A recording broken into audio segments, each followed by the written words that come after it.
Have you ever wondered what it would be like if we were forced to swallow every word we say? Suddenly, we'd know just how bitter some of our words truly are.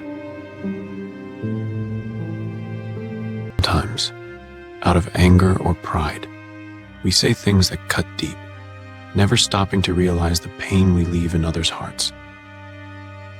But imagine if we had to actually taste those words. The kind ones might be sweet, but cruel or careless words would be hard to swallow, bitter, maybe impossible.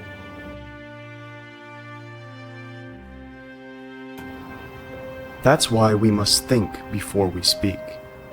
Words can never be taken back, and when they return, they're often the hardest thing for us to face ourselves.